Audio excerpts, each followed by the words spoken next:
Hello my dear aspirants and friends. फिर से एक बार hello my dear aspirants and friends. स्वागत है आप सभी का हमारे और आपके इस प्यारा सा चैनल ज्ञानोदय ऑफिशियल पे। तो कैसे हैं आप सभी?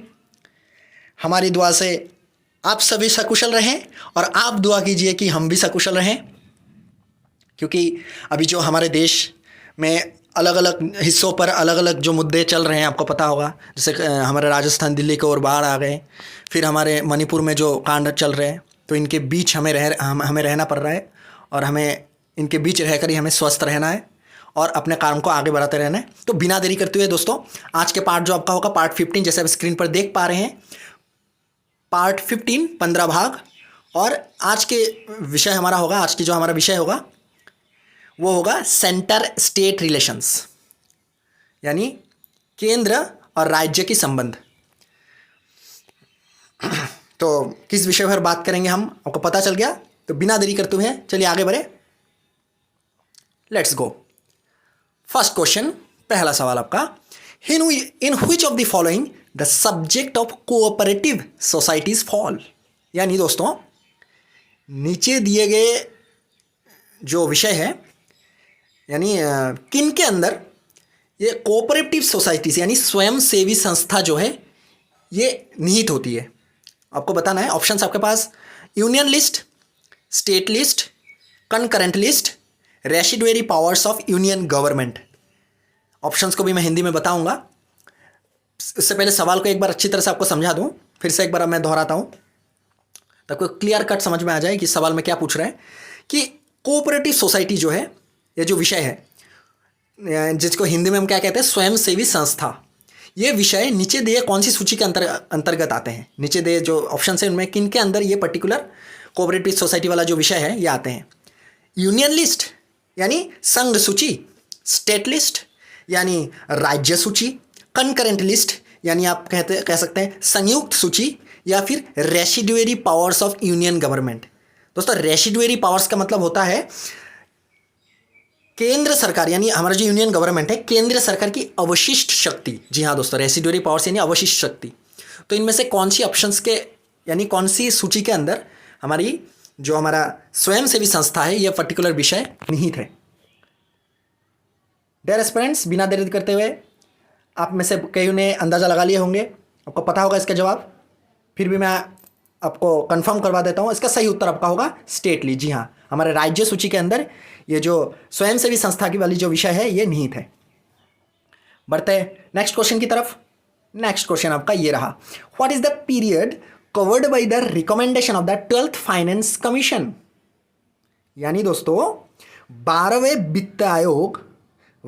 वित्त आयोग की जो अनुशंसा है उनके द्वारा कवर की गई अवधि क्या था, क्या है आप कहते हैं, तो पार हो गई। तो बोले 12वें वित्त आयोग की अनुशंसा द्वारा कवर की गई अवधि क्या है, पीरियड कितना था, कितना से कितना के बीच ये 12वें वित्त आयोग की अनुशंसा मतलब कवर करते हैं। ऑप्शन आपके पास 2004 to 2009, 2005 to 2010, 2008 to 2013, 2007 to 2012।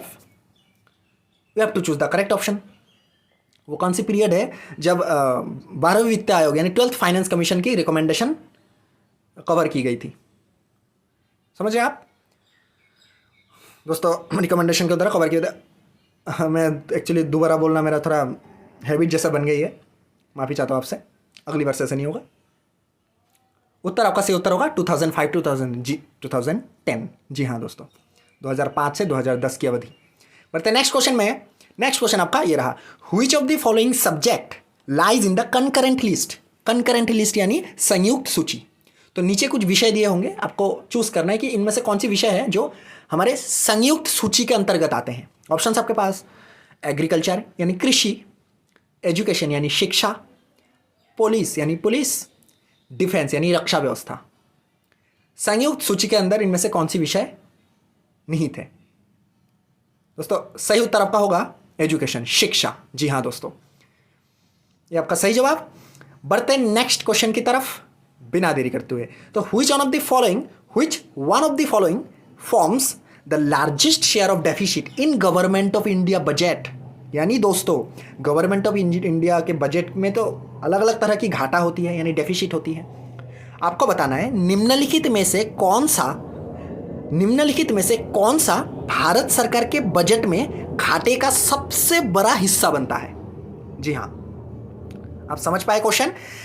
तो ऑप्शंस आपके पास है प्राइमरी डेफिसिट यानी प्राथमिक घाटा, फिस्कल डेफिसिट यानी राजकोषीय घाटा, रेवेन्यू डेफिसिट यानी राजस्व घाटा, या फिर बजटरी डेफिसिट यानी बजटीय घाटा। कौन सी घाटा है जो भारत सरकार के बजट में सबसे बड़ा हिस्सा लेता है? दोस्तों सही उत्तर क्या होगा? सही उत्तर आपका होगा फिस्कल डेफिसिट यानी दोस्तों राजकोष की घाटा, राजकोषीय घाटा। जी हाँ दोस्तों, भारत सरकार के बजट की ये सबसे बड़ा हिस्सा बनता है एक्चुअली। सो दोस्तों बढ़ते हैं नेक्स्ट क्वेश्चन में। देरी क्या करना है, जल्दी जल्दी बढ़ते हैं और ज़्यादा से ज़्यादा क्वेश्चन को ग्रेस्प करते हैं आंसर के साथ।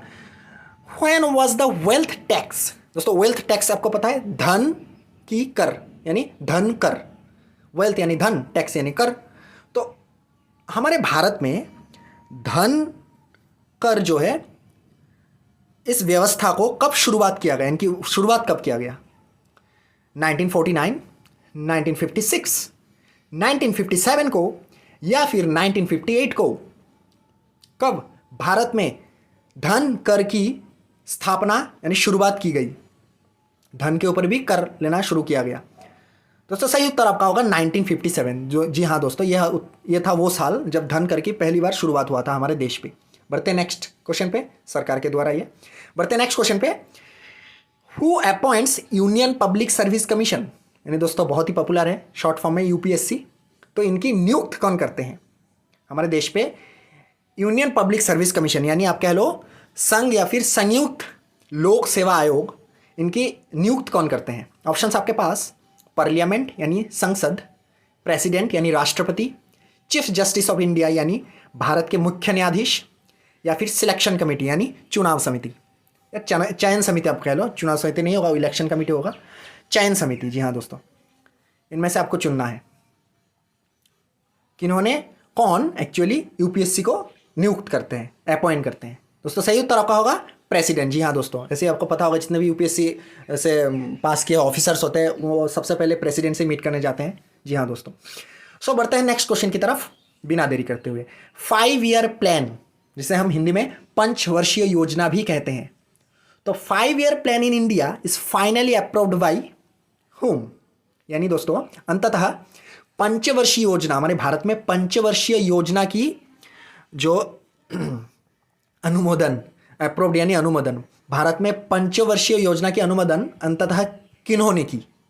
फाइनली जाके इसकी अप्रूवमेंट की गई किन्होंने की? ऑप्शन में से आपको सही उत्तर चुनना है। ऑप्शन आपके पास यूनियन कैबिनेट यानी केंद्रीय मंत्रिमंडल, president on the advice of PM यानी प्रधानमंत्री के सलाह पर खुद राष्ट्रपति इसके अप्रूवमेंट की, या प्लानिंग कमीशन कह लो, प्लानिंग कमीशन यानी योजना आयोग, या फिर नेशनल डेवलपमेंट काउंसिल जिसे हम हिंदी में राष्ट्रीय विकास परिषद कहते हैं। आपको चुनना है इनमें से सही उत्तर क्या होगा। दोस्तों सही उत्तर होगा, आप में से बहुत के पता कर लिए होंगे, आपको पता भी होगा, ये बहुत कॉमन सी क्वेश्चन है। सही उत्तर आपका होगा नेशनल डेवलपमेंट काउंसिल। जी हाँ दोस्तों, राष्ट्रीय विकास परिषद जो है इनकी ये देते हैं, जिसको हम लोग शॉर्ट फॉर्म में एनडीसी भी कहते हैं। ठीक है दोस्तों, क्वेश्चन एक बार देख ले। क्वेश्चन था पंचवर्षीय योजना। जी हाँ, इसकी जो फाइनली अप्रूवमेंट की किनके द्वारा की गई? ऑप्शन डी आपका, यानी national development council. Okay bro, आगे बढ़ते हैं। ये रहा आपका ऑप्शन। तो दोस्तों इतना तक अगर आप आ गए हैं तो डेफिनेटली आप बहुत ही एक सीरियस स्टूडेंट हैं, सीरियस एस्पेरेंट है, और आप का हक बनता है कि आप इस चैनल को सब्सक्राइब कीजिए और ज़्यादा से ज़्यादा शेयर कीजिए, क्योंकि आपके साथ साथ किसी और का भी आप भला कर लो। क्योंकि नो डाउट आपको भी पता होगा कि ये बहुत ही महत्वपूर्ण सवाल पिछले प्रीवियस ईयर क्वेश्चंस में आए हुए हैं। आप इनका जजमेंट भी कर सकते हैं कि मैं वाकई ये सच बोल रहा हूँ ना, मैं बनाए बातें बोल रहा हूँ मैं। तो यहाँ तक आप आ गए हैं तो सब्सक्राइब करके जरूर जाइए और ज़्यादा से ज़्यादा शेयर कीजिए और लाइक जरूर कीजिए दोस्तों, ताकि इससे भी ज़्यादा और महत्वपूर्ण क्वेश्चन, और ज़्यादा, वैसे सभी क्वेश्चन एक समान महत्वपूर्ण है, किसी से किसी की कंपेरेबल नहीं होती, यानी मैं आपके लिए और ज़्यादा प्रयास करके और अच्छा कंटेंट लेके आऊँ। बढ़ते हैं नेक्स्ट क्वेश्चन में। Which one of the following is not included on the state list in the Constitution of India? यानी दोस्तों नीचे दिए गए कौन सी ऐसे विषय है जो हमारे भारत संविधान के राज्य सूची के अंतर्गत नहीं आते हैं? ओके दोस्तों, ऑप्शंस आपके पास पुलिस यानी पुलिस, प्रिजन यानी कारागार, जेल कह लो, क्रिमिनल प्रोसीजर कोड यानी दंड प्रक्रिया संहिता, या फिर लॉ एंड ऑर्डर यानी कानून एवं व्यवस्था। कौन से ऐसे विषय है जो भारत संविधान के राज्य सूची के अंदर नहीं आते हैं? दोस्तों सही उत्तर आपका होगा criminal procedure code. It is not a subject of your Indian constitution. Okay, भारतीय संविधान के जो राज्य सूची है, सॉरी राज्य सूची के अंतर्गत नहीं आते हैं।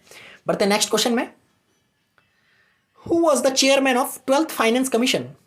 यानी दोस्तों 12वीं वित्त आयोग, 12वीं वित्त आयोग के अध्यक्ष कौन थे?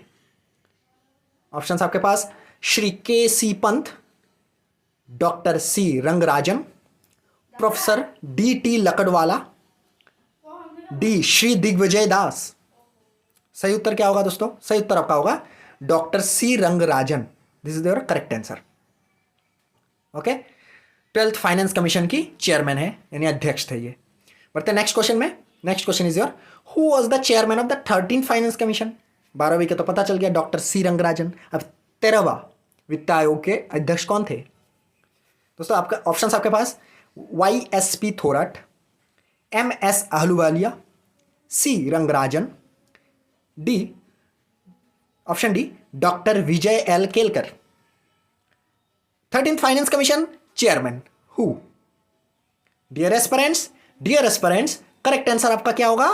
करेक्ट आंसर आपका होगा डॉक्टर विजय एल केलकर। जी हाँ, ये थे 13th फाइनेंस कमीशन, हमारे 13th फाइनेंस कमीशन के चेयरमैन यानी अध्यक्ष। और 12th के कौन थे? सी रंगराजन। जी हाँ दोस्तों इसी के साथ आज की वीडियो को हम यहीं अंत करते हैं। आशा करते हैं आपको यहाँ तक मज़ा आया होगा। और अगर आपको मज़ा आया तो जरूर से जरूर लाइक कीजिए, शेयर कीजिए। और अपना सेहत सबसे इंपॉर्टेंट जो है दोस्तों, सबसे बड़ा मुद्दा है कि हमारा दोनों तरफ का सेहत अच्छा रहना जरूरी है अगर हम इस सीरीज़ को कंटिन्यू रखें। तो दोस्तों बने रहिए हमारे साथ।